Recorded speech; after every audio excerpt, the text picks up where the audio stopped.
Welcome back to the Rec Room Radio Hour podcast. I'm, as ever, your humble and contrite host, Michael Lundy, and we have a very special episode of the podcast for you. We are chatting with my friend, my musical partner, and I will say my mentor, because he's taught me a lot in the last few months. This is Brandon Leach. Brandon is a remarkably gifted songwriter, a great and emotionally talented guitar player, and he is a world traveler. He is a polyglot with languages. He is just a remarkably interesting person. And we're going to kick things off with what turns out to be the very first song he wrote. And this is a great song. It's got a great vibe, and it's a sweet, beautiful song. This is Brandon Leach kicking off this podcast with his song, Who Knew? Right here on the Rec Room Radio Hour podcast.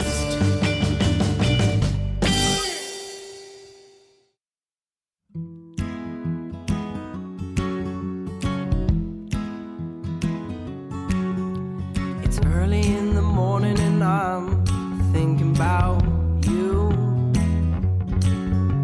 I'm wide awake and I hear you make the coffee brew.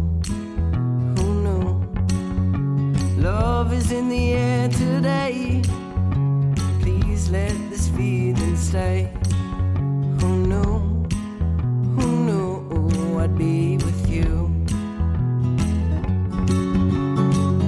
We could lie here for eternity. We don't have to move for nobody. I can miss you before you even leave. Everything makes sense and we are free.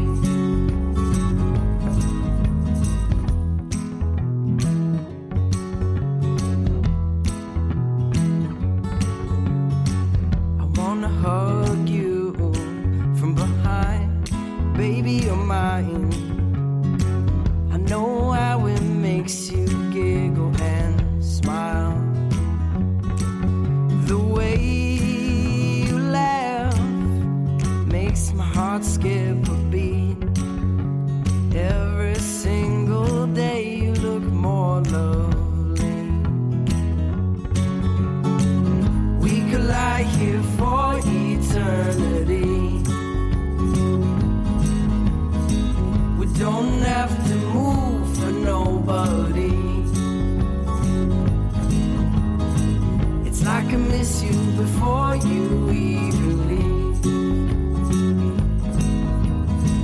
Everything makes sense and we are free.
Well, this is going to be an interesting podcast for me because I have done podcasts where I have done the interview and have only met the person when they walked in the door and they go fine.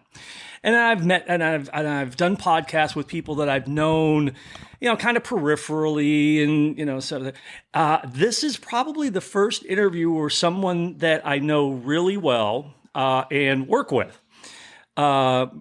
this is going to be a really fun interview for me because I know a little bit about this fellow coming into this. Brandon Leach is a inventive songwriter. I have the opportunity to not only play his songs on the radio show, but also I get to play them live. And he is an inventive songwriter. Very interesting lyrics, very interesting vibe. Has everything from ballads to kind of folk stuff to reggae stuff, and and I also know that he has a fascinating life story. So without further ado, my friend, my musical partner, and just an all-around nice guy, we welcome to the Rec Room Radio Hour podcast, the one and only Brandon Leach. Brandon, thank you for having me. Oh my gosh! Well, thank you for having us here in your beautiful home, yeah. So I've only known you. Well, I've known you for less than a year, but I feel like I've known you for longer than that. Just because I like you as a person, but I respect you as not only a musician and a songwriter, but also as a person, because you have a pretty fascinating story, from what I know, and so. I want to really get into this, and but going, we kicked off the podcast with your song "Who Knew," and that is a really great song. We have performed it. You and I performed it live acoustically as a duo. Where did that song come from? Where did you write that one? Yeah, so I'm from Seattle, Washington, and I was working at Pike Place Market at one of the fruit stands, and it was one of my lunch breaks, and I had a brown paper bag and a pen in my ear. We always kept a pen in the ear, because on some bags we'd have to write if the peaches were ripe, if some of the peaches needed 2 days. Anyway, I was inspired, and I had my guitar, and I just started writing a love song. And it was the first song I ever wrote, and it came out as Who Knew. No kidding. Yeah, it was the first That's the first song you wrote. Ever in my life. Dang. I would be happy with having that be like the 50th song I've written. I mean, come on. Now, because we're going to get into your backstory a little bit, but the Pike Place Fish Market, that's one where they toss the fish, right? Yes. Okay, but you weren't working in the fish part. We were tossing the peaches. You were tossing the peaches. Okay, all right. Yeah. And we're going to get into that also. That location also plays a major role in your current life now, but we'll get to that in a minute. Yeah, absolutely. So you were born in Seattle. I was actually born in Honolulu, Hawaii. Whoa. Yeah, in Oahu. Okay. But I moved to Seattle, I think, when I was about 2 years old. Okay. So I don't have too many memories of Hawaii. Okay. But I have a lot of family there. Yeah. My mom was part Hawaiian. Okay. And we moved to Seattle when I was young. Oh, wow. So you're 2 years old, you moved to Seattle. Okay. Brothers and sisters? I got a brother and a half-sister. Okay. Are they musical? Are they, do they? They are not. They are not. Mom and dad? No. No? Only me. Yeah? You're it. Yeah. Yeah, the first one. So you did you start out? I mean, when did you catch the music bug? I guess is the question. Were you young? I mean, what point did you catch the music bug? I believe I started playing guitar at 20 years old.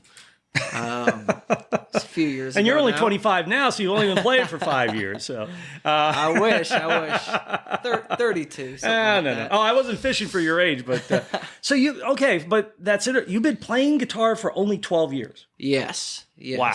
Okay. So no, you didn't do music in high school. You didn't do music growing up in the neighborhood, playing in bands or anything. Nothing. Really? Yeah. I didn't know that. I thought maybe you dabbled in it a little bit before. I knew you started later, but I thought maybe you dabbled in it, growing up. Wow. So you grew up in Seattle. Yeah. So we're early 90s ish time frame? Yeah. Okay. So this is the grunge era, yeah? Yeah. Okay. So, but now you didn't play music, but were you into music back then? Yeah.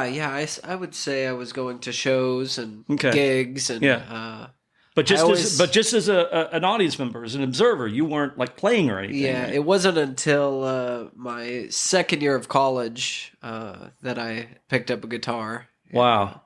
I think, if I remember correctly, it was going through a breakup. Yeah. The girl I was seeing at the time, and I had to have something to take my mind off of it. Yeah. And my buddy was selling a guitar for $20, and I bought it from him. And I just became obsessed. I remember I would just come home and play for hours, and I'd forget about schoolwork, and everything else would just fade away. And I knew there was something important here, and it was all history from there. Yeah, I'm blown away because I really thought you would just by your skill in that, just on the guitar alone, I thought you had done this in high school and went through. So you're in college and you buy the guitar for $20. Do you remember what the guitar was? Do you remember the brand? It was a Talent guitar.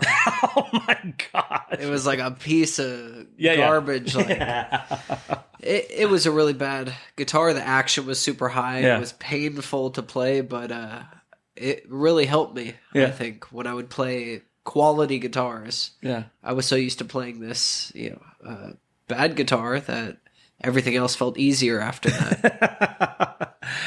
And that's usually the way it is with your first guitar. Usually it's not a Martin or a Taylor or anything. So they're usually the action's measured in feet, but it makes you appreciate when you get a good guitar. Yes. So you're in college, and from the time you started with the guitar until you wrote the first song, Who Knew? How long was that? How long did it take you to get that? That was probably like 4 years. Wow. It's probably like 3 or 4 years. That's crazy. That's amazing. Yeah, I think I just wanted to focus on the guitar for a while. Yeah. I knew that if I got better at guitar, then songwriting would just fall into place eventually. So, when you started playing guitar, did you have an eye towards writing, or was it just playing and learning it? I mean, it was just guitar. Yeah, I didn't even think I was gonna sing or write, and it all just kind of happened. Wow, naturally. Yeah. So this is college. What'd you do after? Where'd you go to college? Where was it? I went to Highline Community College. That's it was cool. A junior college. What was your major?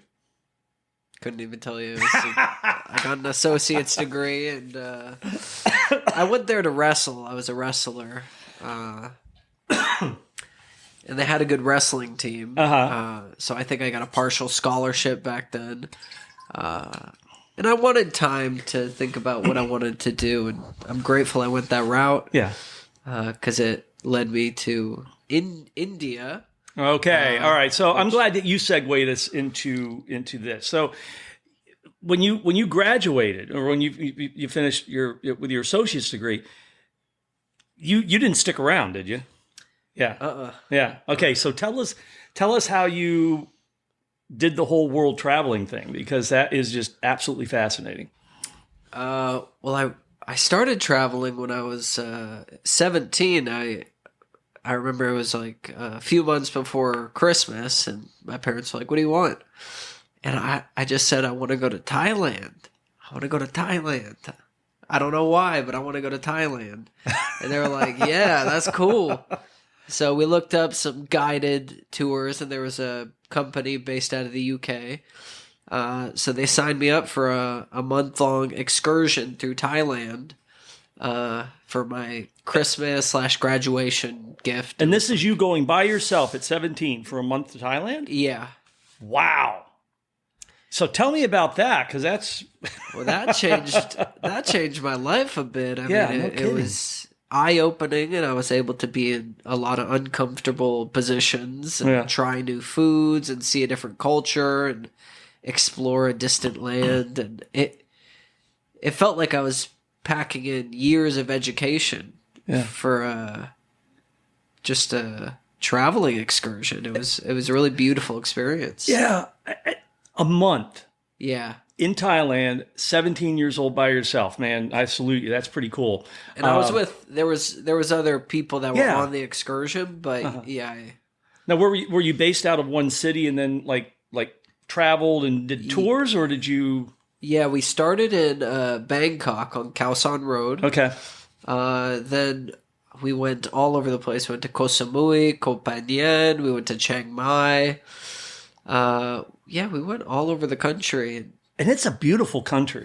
Yes. I spent about just a little shy of a month there right after the tsunami hit in 2005, and we were down in Phuket, and once you get out of the cities are what they are. I mean, they're cities, but once you get out into the countryside, absolutely beautiful. Yes. Yeah. Yes. And you said that was it life-changing just because of the experience of traveling, or was there something about Thailand that was like, oh wow, I really dig this? I think it was a combination of it all. Okay. It gave me more of a sense of independence. Yeah. I think I just wanted something unique. I didn't want to be part of the crowd. I always wanted to maybe do something different. That's why I was unsure if I wanted to go straight into a university. So I thought traveling might give me a broader idea of what I wanted to do.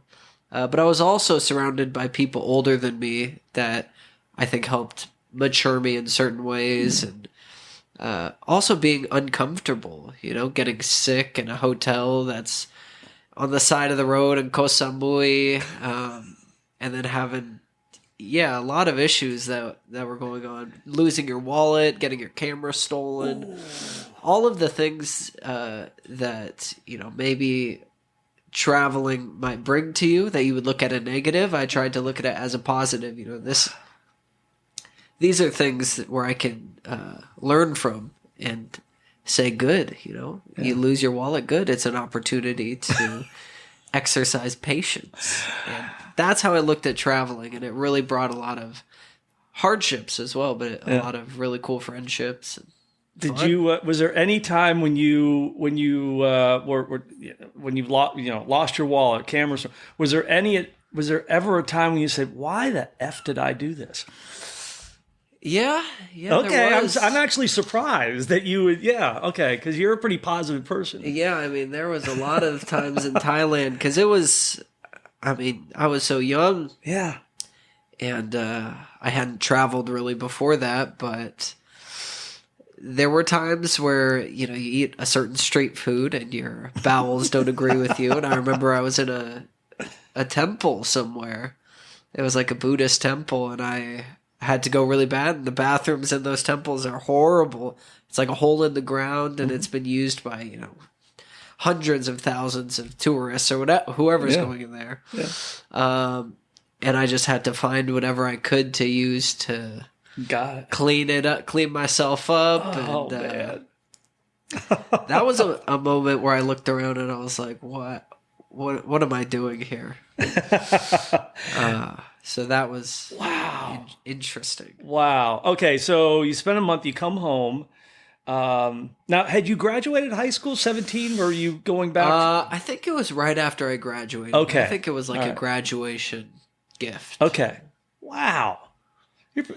Okay, so you win the cool parent award, because I can't imagine my parents when I was that. Well, no, I went off to boot camp when I was 17, but I can't imagine my parents letting me travel to Thailand. Yeah, when I was 17. But so you got the cool. Very grateful. Oh my gosh, yeah.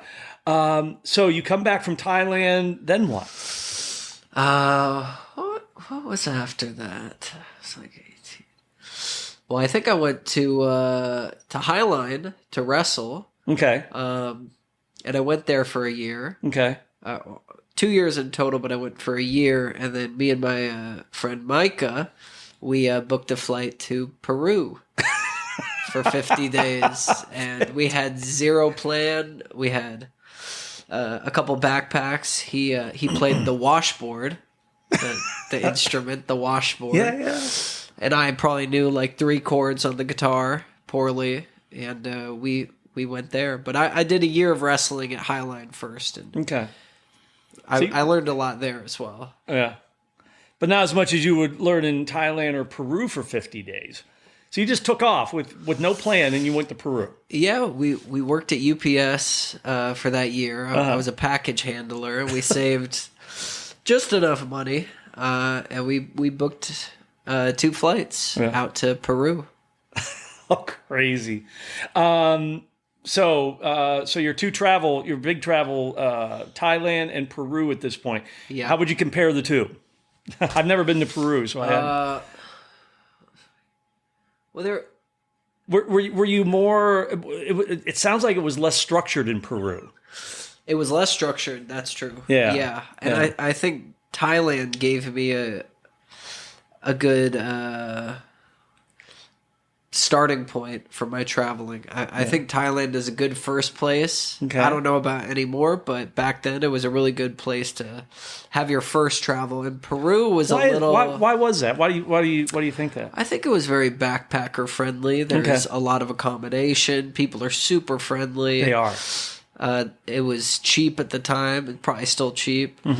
And it was easy to make friends. I mean, there was a lot of people traveling, but also the locals were really accommodating. So I really am grateful that Thailand was the first place. Okay. Peru was the same way. It was just less structured. We had no plans, so we had to kind of just wing it as we went.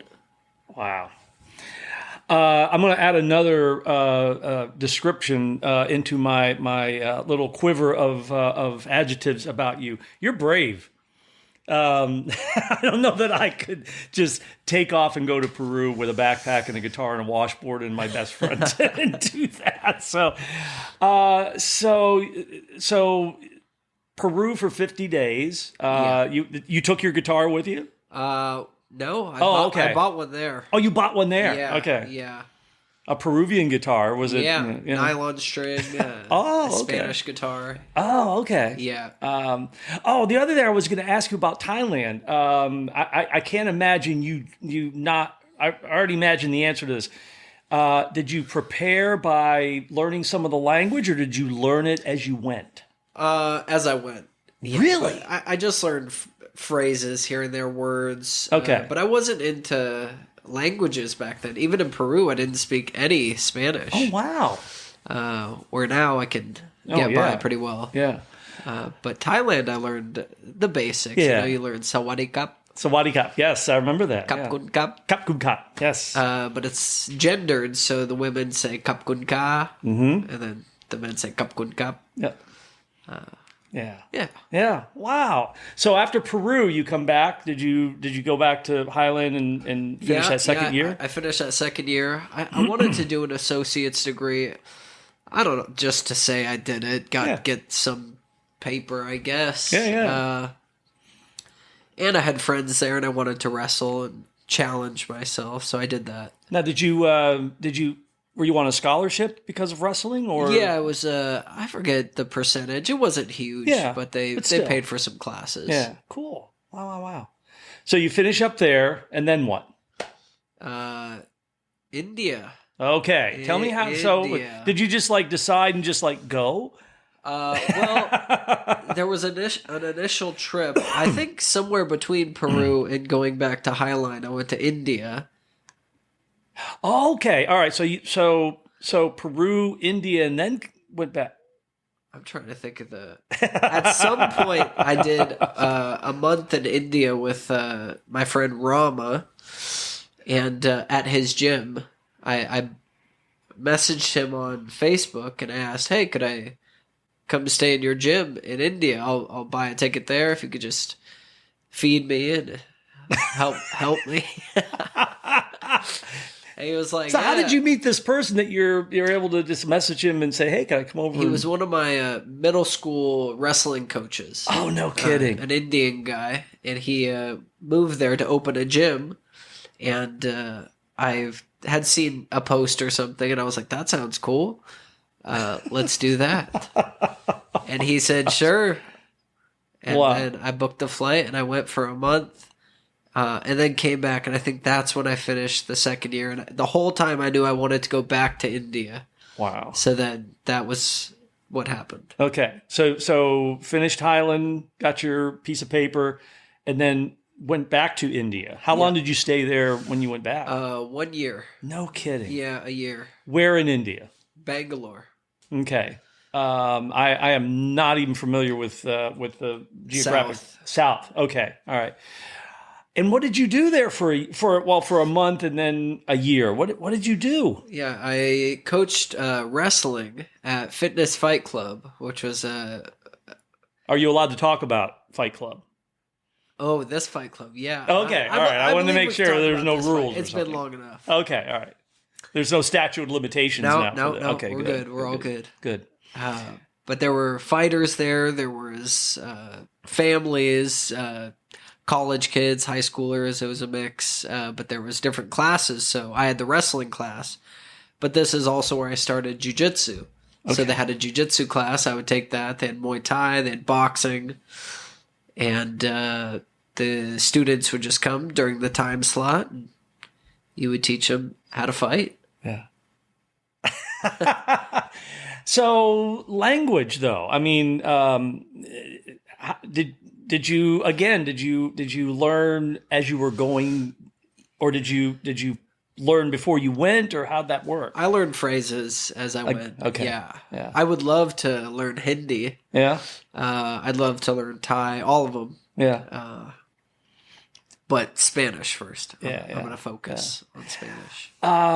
And did you live in the gym the whole time? I mean, did you live there? Did you have an apartment or anything at some point? Or? Yeah, there were two different living arrangements. One, I lived with the other coaches. There was two Thai guys, the yoga instructor, and I lived with them for a while. Then I wanted my own place, so I got a place with Rama, where I had my own room and everything. So there were just two different apartments, walking distance to the gym.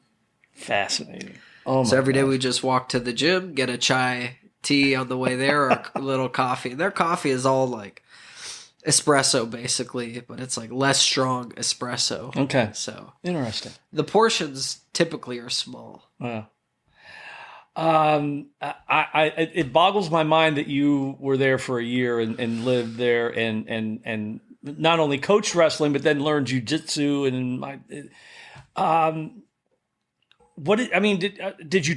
I already know the answer. Did you travel around India? I mean, did you? Yeah. We went to Rajasthan. Okay. Which is up in the north, the desert. Yeah. And that was pretty incredible. We took a train there. It took, I think it was like 4 or 5 days. I went with my buddy Sudit, and we traveled with his German girlfriend at the time and 2 Italian girls. And we just traveled around Rajasthan in the desert, and it was just a wild trip. There was old 1,000-year-old forts, and there was the camel festival in the desert where there's thousands of camels, or hundreds, I don't know, dressed up in all these colorful outfits. Yeah. It was pretty mind-boggling. Yeah. It was crazy. Wow. I did that for a year. Wow. So what an experience. I mean, stupid question, but what was your big lesson in spending a year living in India? What was the bring home or the take home from that? Ooh, that's tough. There was a lot. There was a lot that happened, but I don't know. I think it just made me grateful. It made me grateful for the small things. There were times where I'd get locked outside of my house somehow, and was getting eaten by mosquitoes. Oh wow! Or you didn't have toilet paper in a bathroom because you had to use a little bucket with the water, and you had to wipe with your hand because the sewage system isn't too sophisticated, so you can't really throw toilet paper down there. Yeah. So I think the basic amenities that we're privileged with here, I was more grateful for that. Yeah. But also just made me realize that people are people regardless of where you're at. We all want the same things. I mean, there were friends that I made that are just like the people here, so it was cool. I really think that, and I'm glad that was the answer, because that's really, in my my world travels were not quite as unstructured as yours. I went on Uncle Sam's ticket to various places, but the biggest take home I got from traveling is people are the same pretty much wherever you go, and makes you appreciate what we have here in the Western world compared to other parts of the world. Yeah. So you do a year in India and then come back, correct? Would you have stayed there longer, or was there something that brought you back? Or I think I was ready to leave. You were just ready to leave? Yeah, I was ready for something different. Yeah. But there were times where I did want to stay. It's just how the cards fell for me. Yeah. So you came back to Seattle? Yeah. Well, you have to leave after 6 months. There was like a visa situation. So 6 months that I went to Thailand again. Okay. There was a girl I was seeing back then, and I traveled with her for a month in Thailand. Okay, so another month in Thailand. Yeah. Okay. And then I came back to India. Okay. And did the year. Or did the 6 months. Wow. But there was that interim Thailand trip that I forget about sometimes. Yeah. Oh, that's amazing. That is amazing. Okay, so after the global preambulations, you come back to Seattle, and what did you do? Jeez, I gotta think. And was it kind of like, this is not quite as exotic as Thailand and India. You come back and it's just like, eh. Yeah, I remember there was a culture shock coming back. It just felt weird, but that was temporary. And then I think I started working at Pike Place shortly after. Is that what I did? I forget. There was I did like a demolition job for a year a year and a half to make money. I think I was living at home at the time. I was doing a demolition job, which was really tough. Yeah. A lot of big Samoan dudes. I was the smallest guy. I was going to say, you don't strike me as being like a demolition kind of like guy, because sledgehammers, the whole thing. It was pretty badass. Was it mentally fulfilling just because you got to smash stuff? Oh yeah, yeah. It felt good. And this was before the whole concept of the smash houses that we have here. Yeah. Okay. Yeah, you're getting paid to smash stuff. So that's why you're a laid back guy, probably. That year and a half of demolition. Demolition. You got some pent up energy out. Yeah, good for you. So you started at Pike Place. When was that?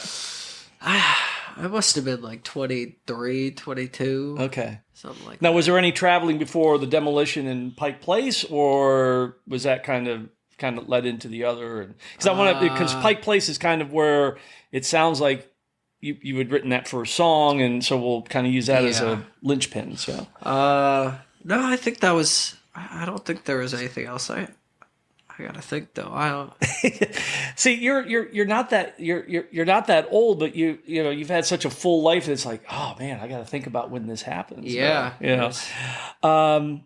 So had you been playing the guitar? When did you really like in earnest pick up the guitar and really start like playing? Probably after India when I got back. Yeah. Yeah. And then you wrote the first song while you were working at Pike Place. So probably about a year or so, or 2 years after coming back. Yeah. Wow. So how long were you at Pike Place? I think overall I worked there for 5 years. Oh, wow. 6 years, off and on. I would leave for a little while, come back. Okay. Did you leave to travel, or did you leave to... Yeah, a little bit of both. Okay. Yeah. Because where did you travel to? Because I know that there was you were in Mexico for quite a while. Yeah. Okay. That was recent. Oh, that was recent. Yeah. Okay. All right. But I went to New Zealand. How long were you there? That wasn't too long. It was like 3 weeks. Oh, okay. But then I went to Barcelona, Switzerland. Now, are these all like 3 week, 4 week trips, or would you? Yeah, the Barcelona one was, I think that was like 2 months. Oh, wow. Okay. Yeah, something like that. Yeah, because 3 weeks in New Zealand, it's like, geez, but based on all the other stuff you've done, it's like, geez, 3 weeks in New Zealand, why bother, man? Yeah. It was good. I've never been, but that's beautiful there. I've never been, but just what I've seen of it's beautiful. Yeah, it was cool. Yeah. What did you just do the touristy stuff, or did you? Well, I was in Queenstown. Okay. So that was the first time I bungee jumped. The first time. So yeah. you've done it multiple times after that. Uh-huh. Okay. Wow. Yeah, so it's known for the extreme sports over Okay. there. So we did that, and yeah, I met a lot of people, a lot of friends. What other extreme sports besides bungee jumping? Well, they have the canyon swing. Okay. So where you're strapped up, then they lift you up over a canyon and then release you. So you swing through a whole canyon while strapped up in a harness. Oh, yeah. And you can do it upside down. You can do it, however you want. But it's terrifying. Oh, no doubt. Yeah, it's really scary. Yeah. Okay. But you feel alive after that. Really? Yeah. And we were just screaming, freedom! William Wallace. Oh, yeah. So funny. When you do something like that and you scream freedom, you find some sort of core of yourself. Wow. It feels good. Wow. So get us from New Zealand and Switzerland and Barcelona, because you spent a considerable amount of time in Mexico, correct? Yeah. Yeah. So get us from all these other perambulations to Mexico. How did that happen? Yeah, so I worked at Pike Place for years. Yeah. I met my wife. At Pike Place. That's where I said Pike Place really plays a big role here in your life. So tell us that story, because that's a really good story. How you met your wife? Yeah, I'll do the trimmed down version. My wife can say it very eloquently. But okay. Basically, I was sampling peaches. It was the summertime, and it was peach season. Yeah. And there's thousands of tourists here, but she was walking by, and I offered her a sample of a peach, and she took it. We made eye contact, and she came back later to buy peaches, and I remembered her. We hit it off, and she was super cute. And she was doing the tour. I mean, she was not from Seattle. Yeah, she was from here, Pennsylvania. Yeah. Or Texas originally. But right. She was traveling with two of her girlfriends. And just so happened we met. And I wrote my phone number on the bag of peaches. And she texted me. We went on a date. And then we hit it off. And she went back to Pennsylvania. Mm-hmm. But then she came back a month later to stay with me, and we hung out. Wow. So, was Mexico before or after this? Way after this. Way after this. Yeah. Okay. All right. So you met your wife, or you met your future wife at that point. Yeah. Get us to Mexico. How did that all transpire? Well, I was learning Spanish on Duolingo for a while. But I wanted something more, so I started learning on Baselang, which is a Spanish one-on-one tutoring course where you book a time slot and you're able to take class 24 hours a day, pretty much. Yeah. So I was obsessed with Spanish. So this is all online, of course. All online. Okay, all online. I was obsessed with learning Spanish. I mean, she could tell you just so many classes, so many hours. And then one of my teachers were like, why don't you do an immersion? You're at that point. So I booked a flight to Oaxaca, Mexico, Southern. I had saved up some cash, and I booked an Airbnb. And I was like, I don't know how long I'm going to stay, so I'm going to buy a one-way. And I bought a one-way ticket to Oaxaca. And this was like a year ago. And I stayed there, and I took class, and I went to the streets, and I just started speaking. That was it. So, how long were you in Mexico then? 4 months. 4 months? Yeah. 4. Okay. Now, when I first met you and started getting immersed into your songs and that, a lot of them are videos of you doing, looks like open mics in these little towns in Mexico, correct? Yeah. Yeah. Uh-huh. And you had written a number of songs by then. Did you write a lot down there? Because Who Knew was the first one, and that was while you were at Pike Place, excuse me. Did you... So tell us about that whole songwriting and how that kind of evolved. Well, I wrote River of Your Heart in Mexico and Enamorado, which is the newest song. Yeah. I wrote those for my wife over there. Okay. And I had a guitar. I bought one there, and I just played and wrote songs. But the main goal was Spanish. Yeah, so okay. I just spoke Spanish every day. So 4 months, you didn't, you just immersed yourself in the language. Yeah. Wow. Yeah. Wow. Now, was his wife's name's Colleen. Was Colleen with you, or did she? She came for 2 months. Okay. All right. Yeah, so it was solo for 1 month, then she came for a month, left for a month, came back. So she left and came back. And we had traveled to Puerto Escondido, which is on the coast. It's like a little paradise. Yeah. Puerto Escondido means hidden port. Okay. So it's like a little surfer paradise with coconuts and beautiful cocktails. And it was really cool. Really great open mics, too. Okay. A lot of good musicians were there. Wow. So I learned a lot about my own musical process. Okay. There. We're gonna get into your songwriting process in the next segment, but so you kind of just traveled around, immersed yourself in the language as the first priority, but you had your guitar with you and you were writing and doing open mics. So you kind of did kind of the troubadour thing, just kind of traveling with your guitar and Yeah. how fascinating. It was cool. Is. Oh, no doubt. I couldn't do it, but and that's probably one of the reasons I admire you is that, geez, I couldn't do that, but you did. And so 4 months in Mexico, and then what? So I came back to Seattle. Okay. And I was living. Was that? No, I sold the van. Did I sell the van? That's right. 'Cause you had a.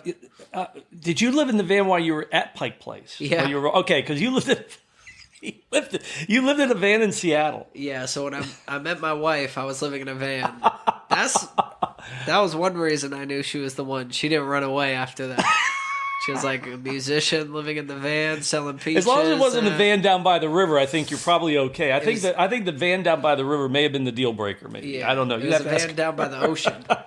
Okay, that's all right. That's all right. That's kind of romantic. And It was, yeah. But I sold the van. Okay.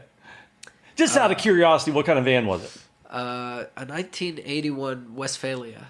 No A kidding. Vanagon. Yeah, it was. Holy jeez. I sold it. Oh, but I loved it. I love that van, and I have a lot of YouTube videos in the van. But I sold it. And then I came to Williamsport. So you sold the van, left Seattle, and came here. Yeah. When was that? So About last year, about this time. no kidding. Yeah, 1 year ago. So I met you less than 6 months after you'd been here.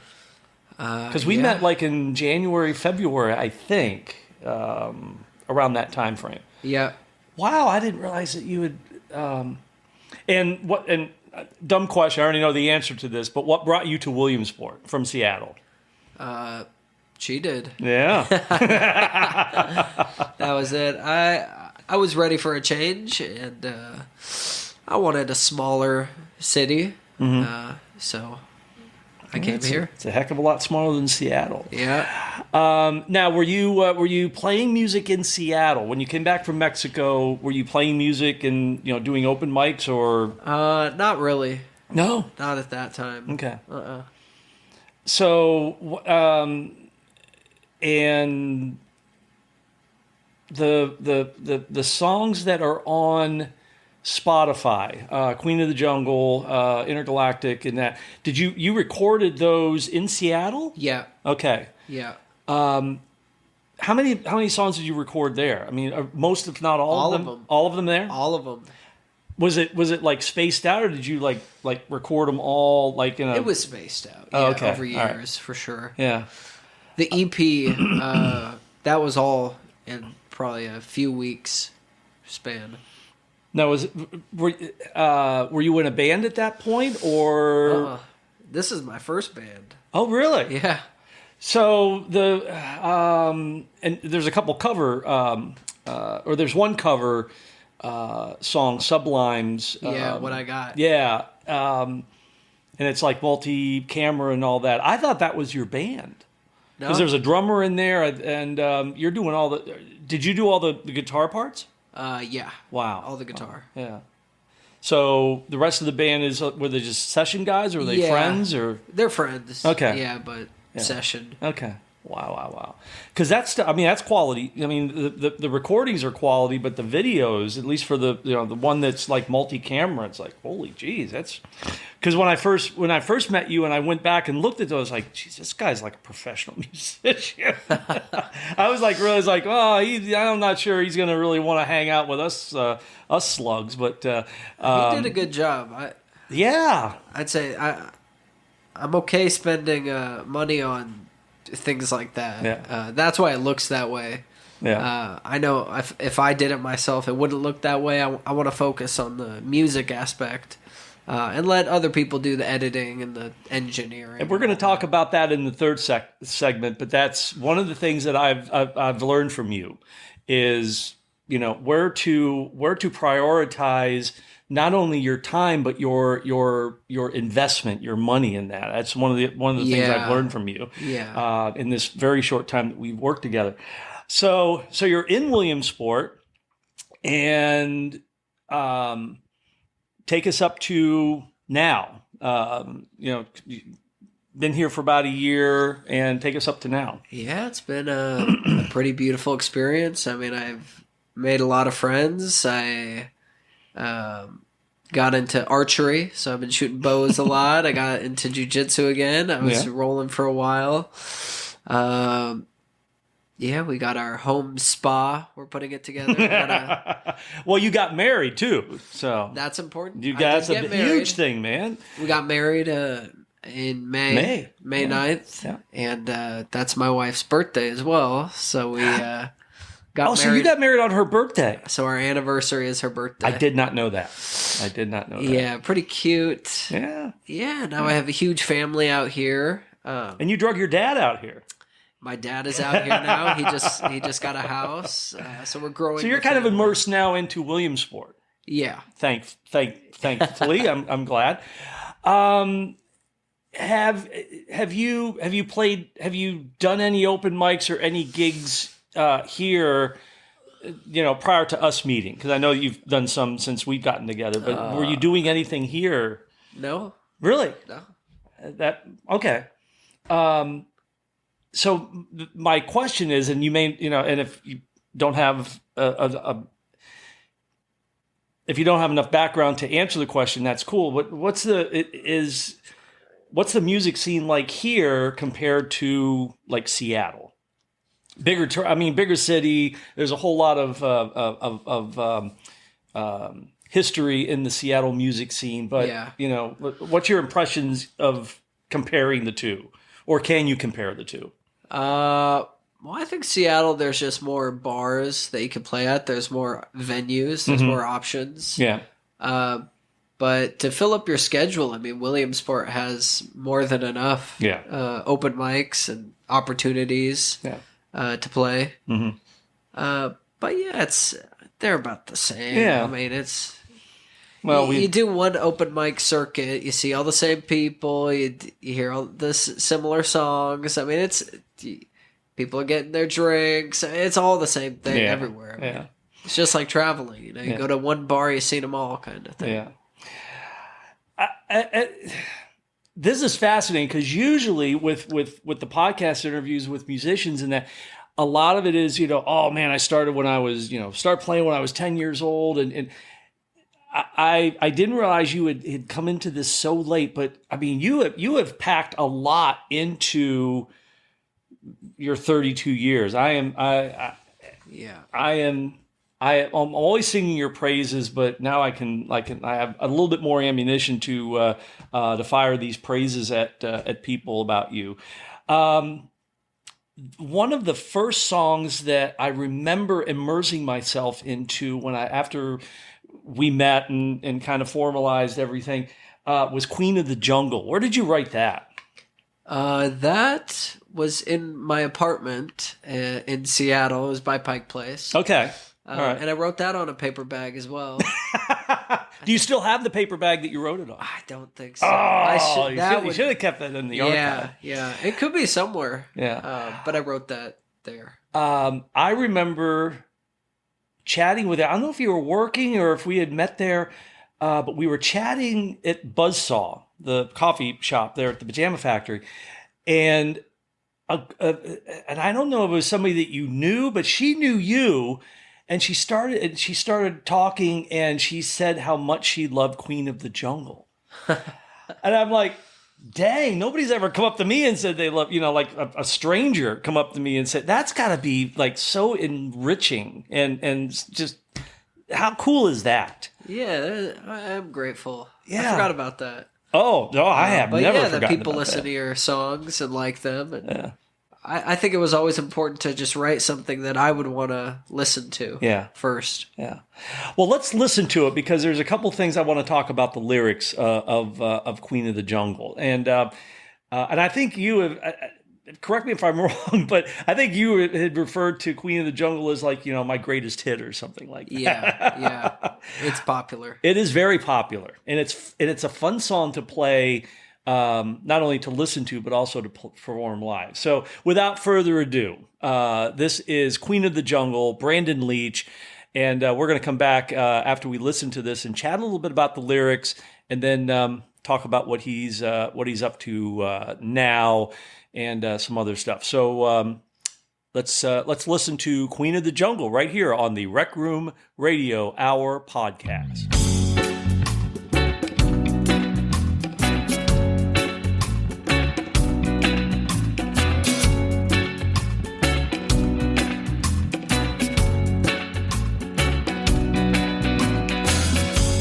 Oh baby, queen of the jungle, you're making heads turn and you're dilating pupils. You're a drug, addictive as can be.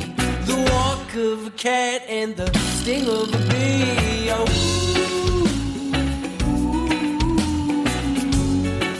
whoa, whoa, whoa, whoa, whoa.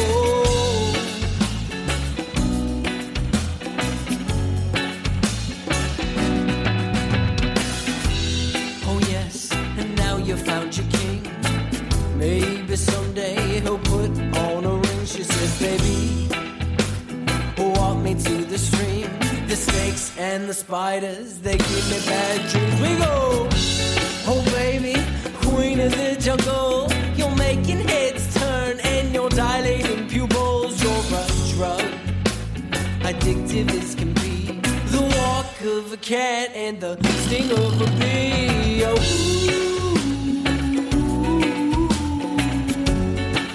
whoa, whoa, whoa, whoa, whoa.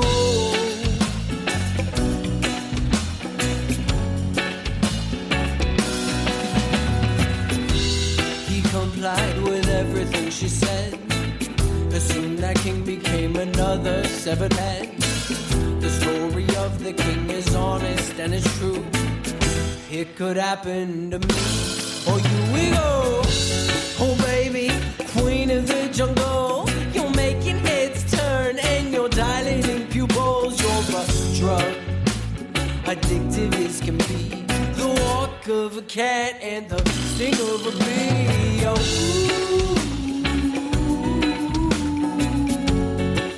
whoa, whoa, whoa, whoa, whoa.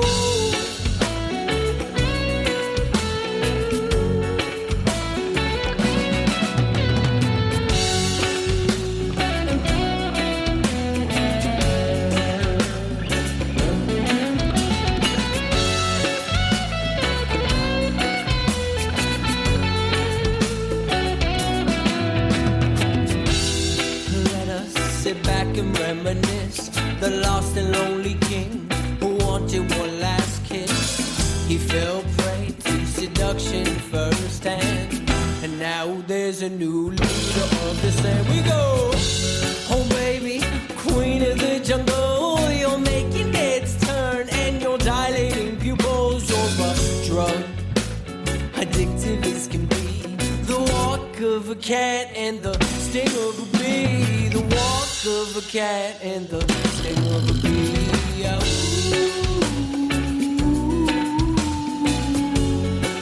Whoa, whoa, whoa, whoa, whoa, whoa, whoa.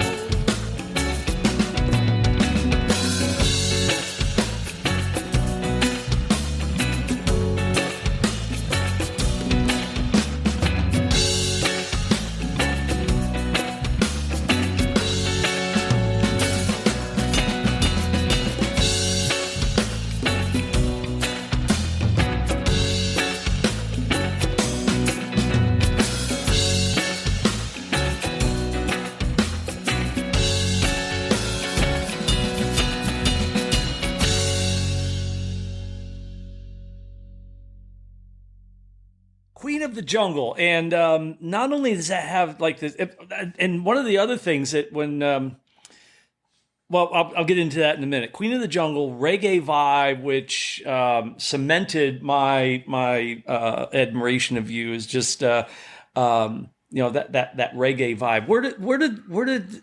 Did you write that intentionally with the reggae vibe, or did that kind of evolve as it was? I think I always liked playing reggae. It definitely had like a Sublime influence. Yeah. Just the bar chords and the rhythm. Yeah. But I believe it was intended as like a beach sort of jam song. Yeah. Well, and that's what it's turned into. Lyrically, it's a really, it's a great story song. And there's one part in that song. The first time I listened to it, I had to go back. And I listened to it again. I don't know if you took any literature courses or anything when you were in college and that, but after, I think it's going into the third verse, after there's a little instrumental break. And it's almost like it's like a pause in the song. There's a line that says, let us sit back and reminisce. I love that. When I first heard it, I was like, what the did he just do there? I was like... I love that because it's like I just envision, these two dudes just like hanging out. It's like, let us sit back and reminisce. Yeah, the lost and lonely king. Or you're expounding on this story. It's like you're the storyteller of this song. I'm not sure how you had crafted this or how that movie of the song played out in your mind, but that line got me. I'm like, oh, dude, I love that. And it's, it really, so, now getting back to the whole reggae vibe of the song, when a mutual friend of ours had kind of, I was coming out of the Pajama Factory, and she said, do you know Brandon? And I said, no, I've never met him. She goes, well, he's a musician. So I think I came in and talked to you for a minute, and you'd said something about, oh yeah, I like reggae. And I'm like, okay, this guy's good. And so I went back, and I think it was one of the first songs I listened to was Queen of the Jungle. I'm like, oh no, man, I gotta get to know this guy. And that line just hit me. I'm like, dang, that's good. How long had you been writing when you wrote that song? I think that was the second song I wrote. Holy jeez. That was. Oh my! I gotta look back at the Dropbox file and see when I put those in there. Oh but, my gosh! I think that was the second song and the second recording. Oh wow! I remastered it because I think it was due for a drummer. Yeah. But it was a few years, maybe a year after Who Knew? Yeah. Maybe less. Do you? And I already know the answer to this, but do you write like every day, or is it like you get inspired and then you write something? Or yeah, that's it. Yeah, I would say it just happens. There's maybe periods of time where I'll just write a bunch. Yeah, but there, I don't know. There's times in my life where I need to have experiences, and then I can come back to writing. Yeah. But there's probably a lot of songs right now inside of me that have to be written. Yeah. So I'm feeling a similar feeling as when it's about to go crazy. Yeah. When you craft a song, is it like is it kind of complete in your head, or do you start with a riff, or do you start with a line, or how does it, or does it kind of depend on the song? I think almost every song it starts with the guitar. Okay. It starts with a riff or a chord progression, and then I just play it a bunch, and then I just start writing lyrics behind it. Wow. Second song he writes something like that. Wow. It's how many songs have you written? I mean, would you guess? Not a lot. The ones I've fully written are the ones out. Okay. Other ones, maybe I kind of wrote half of it, forgot about it. So maybe like 15. Do you go back and like revisit songs? Like, in other words, you've got it like partway done and you file it away. Do you come back and revisit it and kind of? No. I either do it or I don't do it. And this could change, but it's like I either have the song and it's going to be a song, or I'll leave it forever to be gone. So if you have a song, so like if you're writing a song, say, oh man, I like that verse that I wrote for this other song, and just plug it in or redo it. So if you have a song that's not like, you just put it away and never think of it. Wow. Okay. All right. And we all do this right, different. or it's just how I do it. Yeah. How I've done it, and that could evolve. Yeah. Has your approach kind of changed over the years, or is it kind of the same way? Like the structure, the craft of the songwriting is the same as when you first started. Yeah. Yeah. It's about the same. Yeah. Who's your touchstone songwriters? Oh. I don't like maybe inspiration. Who's your inspiration as a songwriter? But I don't like that. Who's like your touchstone? Who's your that's the person that inspires me as a songwriter. I like a lot of Jack Johnson. Yeah, I can hear that. Yeah, yeah. I like a lot of John Mayer. Okay, John Mayer inspired me a bunch. I can hear that. Sublime. Yeah, I think musically, it's some of my favorite music. Slightly Stupid, some more reggae, Tribal Seeds. I used to listen to them. Yeah. Amos Lee. Yes. Some Nora Jones. I like the jazzy, sort of bluesy, chill feel. But I like a lot of guitarists too. I like some Freddie King, Albert King. I like Muddy Waters. I started playing blues. That was the first thing on the guitar. Really? Yeah.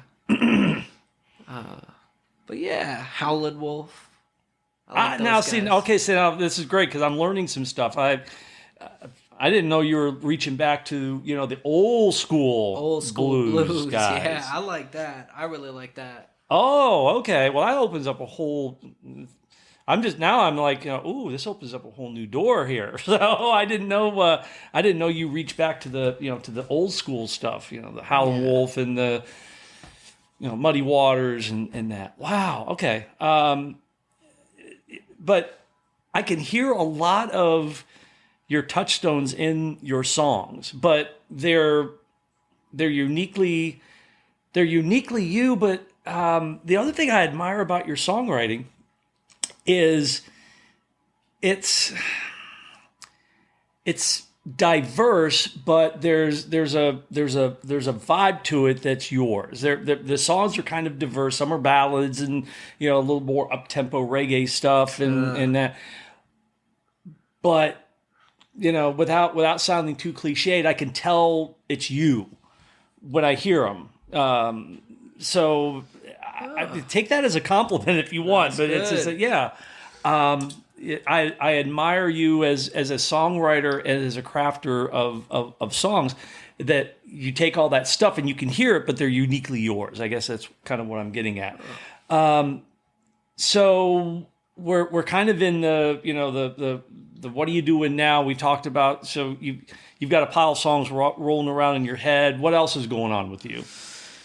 Well, I started Spanish again today. So Yeah. I have a goal. I definitely want to be fluent in Spanish. Do you consider yourself, where do you consider yourself now? You're beyond conversational Spanish, I would think. I would say I'm conversational. I'm like intermediate conversational. I have a ways to go. Okay. But I can definitely get through Okay. what I want to say. Is there another trip to Mexico coming up to immerse yourself? or- Colombia. Colombia. Yeah. Yeah? That I want to do that for my birthday as like a final to my program. I'm a little over halfway through with my curriculum of the program, and that's the thing. I have a whole other half of this curriculum, and if I'm already conversational, I'm ahead of the curve. But Colombia in January, I would love to go. Yeah. But Spanish, we just got a sauna, so I've been saunaing a lot. Normal married stuff. Yeah. Walking the dog, vacuuming, cleaning the house. There's always something to work on when you own a house. It's always something. Yeah. Hanging out with my nieces and nephews. Yeah. Yeah. Well, I've described you to people as a polymath, and that you taught yourself guitar, and then I think the term is polyglot, where you teach yourself languages. Polyglot, yeah. Polyglot. Is there anything? Is there anything else that you are kind of self-taught that you want to kind of share? The language, the guitar. Songwriting. It sounds like you kind of just fell into that as well. Yeah. Songwriting, all of it, I had tutors or mentors. I had a vocal coach, I had a guitar teacher. Spanish, I've had Spanish teachers. It was always just a matter of discipline and showing up to class and spending. Vocal lessons, I spent all my money at one point. I was broke just to do singing lessons. Really? I went broke. Wow. Just to do that. Well, it's paid off because And guitar lessons. All of it combined was thousands of dollars over time. But it's paid off. It's paid off. As far as I'm concerned, it's paid off. But. Yeah, it's definitely paid off, and I would rather have the skill set than the digits in the bank account. Ideally, I have both, which it's happening as you grow the skills. But yeah, Spanish. I want to learn Japanese. I've had 12 classes of Japanese so far. But also I've read a lot about health and wellness, and I'm very passionate about that. We have a hyperbaric oxygen chamber. We have the infrared sauna. We have the red light therapy in the house. So a lot of these longevity protocols that a lot of the best athletes use, I'm very interested in that, and jiu-jitsu and fighting and shooting guns and all that stuff. I like it all. You're a Renaissance man. Yeah, I think if I didn't have a job, I want a lot of hobbies. Yeah, that I could just grow in, because I think growth is a value that I value highly. Is growth. Yeah. Music, it never ends. You could always grow. Jiu-jitsu, you could always grow. Yeah, it's fun. Yeah. Well, you're an incredible person. And I'm really I'm having this sinus thing, if you guys haven't heard on this podcast, but I'm really trying to clear these sinuses right now. So the sauna, I think, is one way that I'm trying to do that, but it might be some sort of sinus issue going on. It's so that bear time with of year, me. man. Bear with me. You're doing great. You're doing great. Full disclosure, Brandon is the fourth member of our little music project, Prairie Dogma, and and that's one of the things that he's kind of up to now. And speaking of mentors, he's kind of mentoring me on how to leverage not only your time, but your investment of time and money into music. There's been a number of things I've learned from Brandon that have helped me, and I think I've mentioned in public that you've kind of helped me find my voice and get a little bit more confident. So I appreciate everything you've done for not only me, but also for our little musical project. I would never have thought about even doing a Patreon page or revamping our YouTube page, and you just bring that kind of perspective that I appreciate. Again, is that something that you just kind of like self-taught? I mean, just kind of knowing this stuff, or is it fairly intuitive, or how do you approach that? The whole business aspect of music. Well, I think that's one of my favorite topics to read about is personal development and leveraging your time. And so I think I've read a lot of books about it. There was a book I read recently called Unscripted by M.J. DeMarco. It's about leveraging your time and kind of making time work for you so you don't have to utilize the most valuable resource, which is time. We never get it back. Yeah. So when you're at a job, you're trading your time, your little cubes of life for these digits. So I want to be able to leverage that and to provide massive value to people. And then obviously you're rewarded for providing value, solving a problem, solving a need. And as artists, that's a need that the world needs. Maybe now more than ever as artists. Well, you are the consummate artist and all that. We're gonna do another song. This is a song called "Better with You," which is another one that is it's completely. I think it's completely different from like Queen of the Jungle and that, and it's very ballady, very romantic. And where did that one come from? Better with You. Yeah. I can't. Now, was it inspired by whom or what or when? It was far before I met my wife. Oh, no kidding. Yeah. Okay, well, we'll just, sorry, Colleen. So that was an older one. That was on the EP. But some of those love songs, it wasn't about somebody. It was just a love song to be created. Okay. Maybe a general. I think that was one of those. Interesting. I think Better With You and You was just kind of like a love song to create it. It just came. Oh, no kidding. So that was about sometime after Queen of the Jungle. Okay. That's one that when we you and I did a duo show down in Sunbury a couple months ago, and it dawned on me as we were playing these songs that Brandon writes love songs. I don't write love songs. So again, that's one of the things I appreciate about you kind of partnering up is you fill that niche that I can't write a love song. I suppose at some point I will, but the fact that you wrote this just to write a love song, that's pretty cool. Yeah. And I love the vibe of this song. It's a great song. So let's listen to it. This is Brandon Leach, his song "Better with You," right here on the Rec Room Radio Hour podcast. All right, we ready?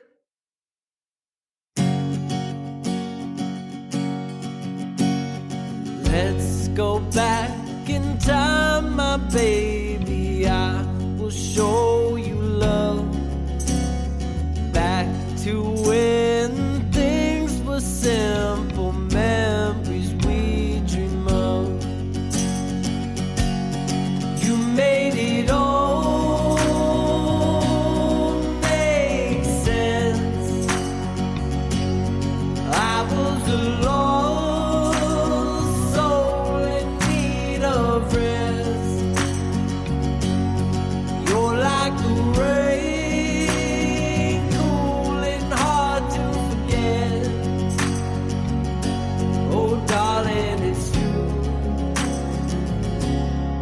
better with you. Maybe when we're old and fragile, we'll meet again and share our stories after hours, ponder what it all meant. You made it all make sense. I was a lost soul in need of rest. You're like the rain, cool and hard to forget. Oh, darling, it's true. I'm better with you.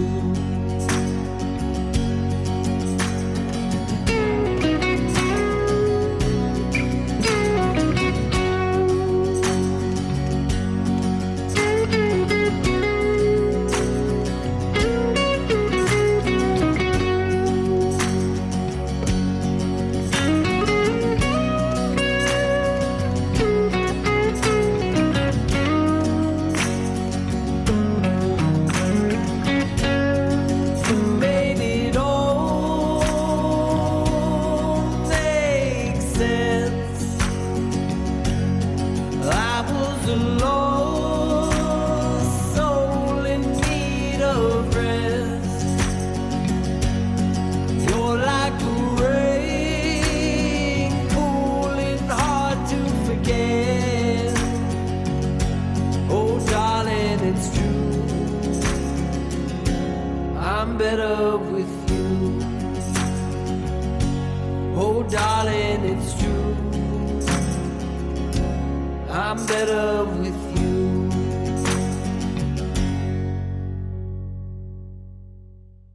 Better with you.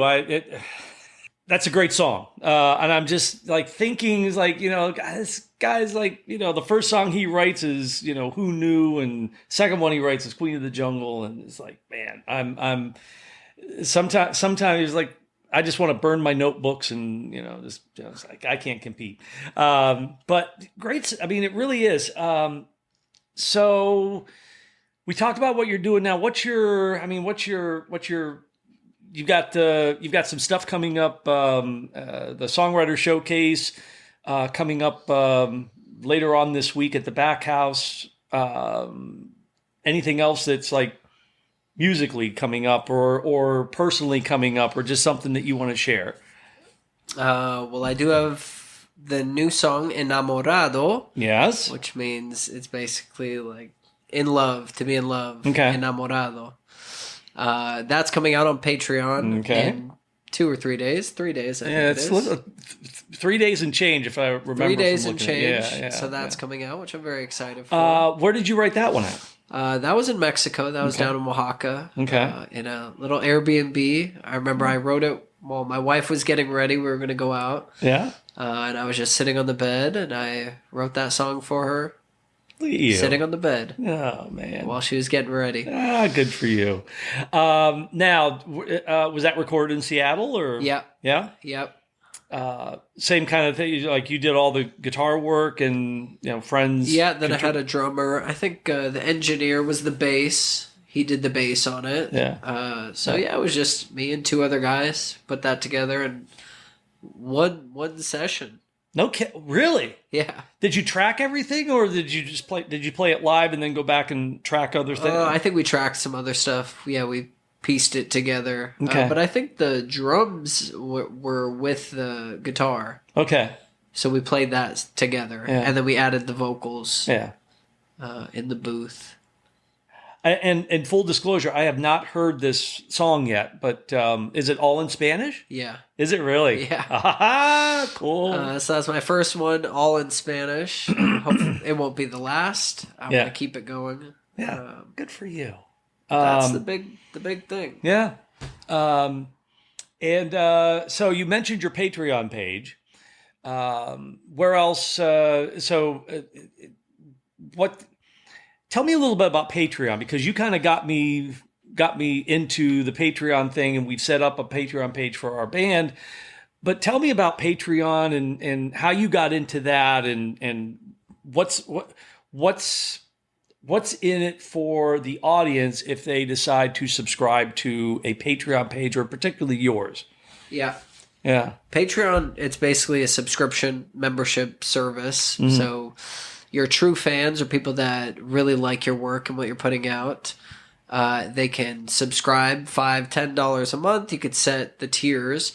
And these people are then given value or have some sort of need or problem solved. And they pay every month in order to have that given to them. Yeah.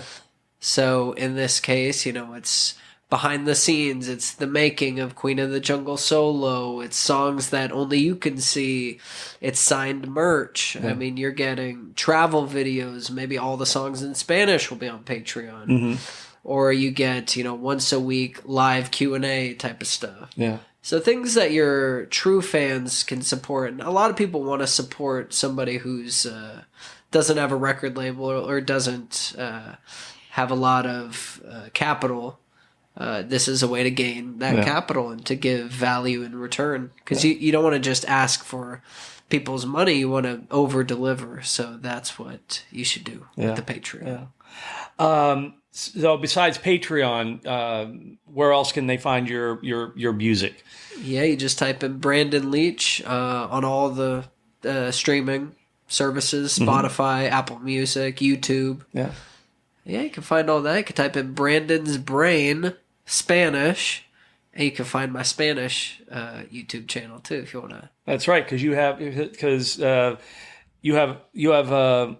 Spanish YouTube channel, and then you have your music YouTube channel. Yeah, correct? Yeah. Brandon Leach for the music, and then Brandon's Brain. But in order to have it pop up, you got to type in Spanish, and then all the videos pop up. So. Okay, all right.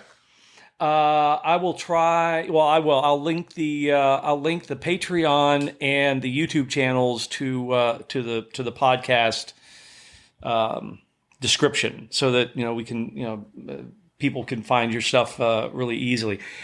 You encouraged me and us to set up our Patreon page, and how you kind of convinced me was just how you described it. You want to provide a service, and that was a whole paradigm shift for me. I never thought of, okay, we can do it. We can provide a service. And I think one of the first or second Patreon, that was the YouTube channel that we put the changing the guitar strings on your Taylor, which was kind of just organic. It just kind of, we didn't plan to do it. Yeah. But it kind of cemented to me why, okay, this is not a bad idea, because at first I thought nobody's going to, but you sold it to me just the way you described it, as, you're providing a service, and it just shifted my paradigm to, it's like, okay, this might work. And it's kind of fun. Okay. So we always end with a couple of questions that these aren't gotcha questions, but I didn't anticipate, or I didn't telegraph these questions to you. So, we do a rig rundown. So what is your current guitar or current instrument that's kind of, that's like, what are you playing now that guitar wise? What's your current? The Baby Taylor, the Taylor GS Mini. Yeah. The Koa body. Yeah. And that one's featured on the string changing. Where did you pick that one up at? That was Guitar Center in Seattle. Okay. Yeah. But it's a Koa though. I mean, it's yeah. Yeah. And it sounds good. And those little GS Minis with and it's got the expression system in it. It's got the the pickup in it. They're great little guitars. Uh-huh. There's no, people say, wow, it's a travel guitar. No, they're great little guitars, especially that Koa. It just has it's got a warmth to it, not only unplugged, but plugged in, that belies the sound of the size of the guitar. So it's a great car. But has that one traveled with you? Has that been around the world? Or? Yeah, that one, where'd it come? I think it's been to a few places, Mexico. Yeah. It's been around. Yeah. I mean, it's looking like it. Yeah. It's got some mojo to it. Yeah. Yeah. It's got some character. Yeah. Yeah. Is there one piece of gear or one guitar or something that you got rid of that you wish you had back? I sold a tube amp before moving out here. That would be nice to have, but I don't regret it. I guess I had to have cash as opposed to the amp. Now, what kind of amp was it? It was a Fender tube amp. It was really nice. Yeah. But if I had to choose something, that would be it. That'd be it. Yeah. Well, and the last question that we always ask is there anything that we didn't talk about that you wanted to talk about? No. No? Yeah, we covered it all? We covered quite a bit. No kidding. Covered Wow. The traveling, the music, Patreon. You are, again, and I mean this sincerely, and I don't want to, I don't want to dilute these statements by repeating them, but you are a fascinating person. You have packed a lot into your 32 years on the planet, and you know when I'm 94 and you're 62, I really want to. I hope we're still. I hope we're still friends at that point, because I want to see where you're at at 62, because I can't imagine what more you're going to pack into your life. But you are a great person. You are a great songwriter, and I appreciate everything that you've done. And I am so looking forward to hearing you perform down at the Back House at the Songwriter Showcase. With Alan Colmes and Chris Carruthers, and I think you guys are going to be a really good fit, a really good show. But thank you for hanging out and chatting with us, and personally, thank you for making me a better person, and you're an incredible person, Brandon. Thank you, Mike. All right, thank you very much. Yeah, I appreciate that. Pleasure's mine. All right, we're going to close out with another fan favorite song called Intergalactic Serenade. Tee this one up. Where'd you write this one in? Was this like the fourth song you wrote or something? This was a more recent song. I wrote this in the back of my van. I was by the ocean. Yeah. Okay. Yeah. I wrote it in the back of the van when I was living in it. I think I was having like a FaceTime call with my wife. Okay. She was just my girlfriend at the time. Yeah. But I remember showing her that song over the FaceTime. And, that's Pigeon. Yeah. Pigeon is on point. Yeah. And that song came about just, I think it was like 2 sittings. Yeah. I just wrote the whole thing. And another song is that I just love playing. It's a very, from a chord structure standpoint, it's a very simple song, but the melody is like very, very ethereal, and I like that when we do it live, it turns into this, this kind of jam at the end. Uh-huh. To me, that's the highlight of playing music with you, is doing that song and just letting you go. At the end of the song, you just go. And it's just, I just sit back and I just smile and I watch, and it's like, damn, this is fun. Yeah. But the song, as I said, is from a chord structure is very simple. It's 2 chords. But there's a whole lot more in there, and the wordplay in there is just really good. I mean, and as a songwriter myself, it's like, dang, I got to step my game up here. So, so we're going to play out with Intergalactic Serenade. Again, my friend, thank you so much for taking the time out and chatting with us, and we'll play out with Intergalactic Serenade. And this has been a beautiful honor for me to sit down and chat with Brandon right here on the Rec Room Radio, our podcast.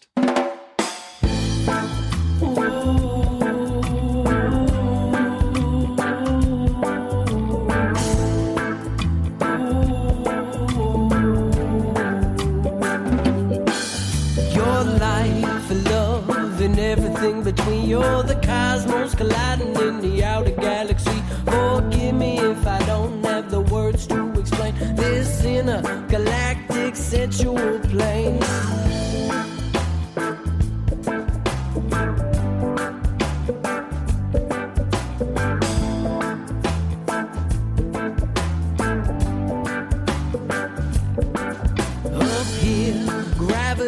Just another myth. There's Mars, Venus, Jupiter, but all I want's a kiss from the sexy mamacita. I'm seeing in the beam and taking laps around the comet, make your boy feel bionic. I'm like 3, 2, 1, blast off, baby. Got me feeling like a rocket heading straight out of the station. Your life, love, and everything between. You're the cosmos colliding in the outer galaxy. Forgive me if I don't have the words to explain this intergalactic sensual plane.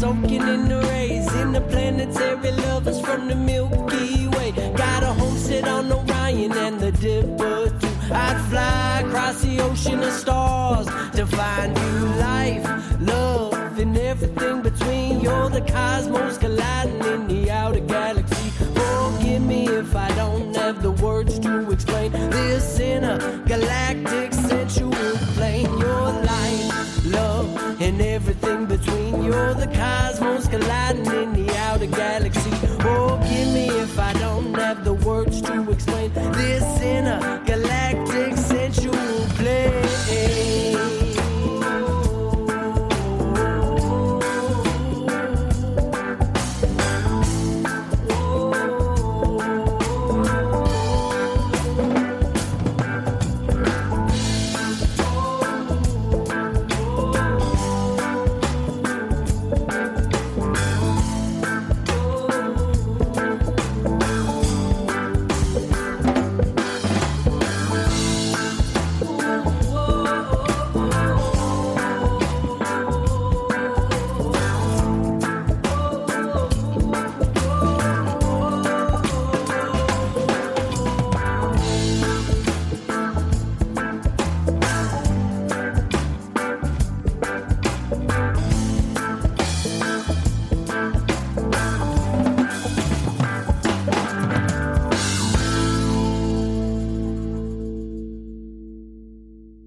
Intergalactic Serenade, wrapping up this episode of the Rec Room Radio Hour podcast with our friend, my friend, and my musical partner, Brandon Leach. What a remarkably interesting man he is, and I just had a blast getting to know him a little bit better.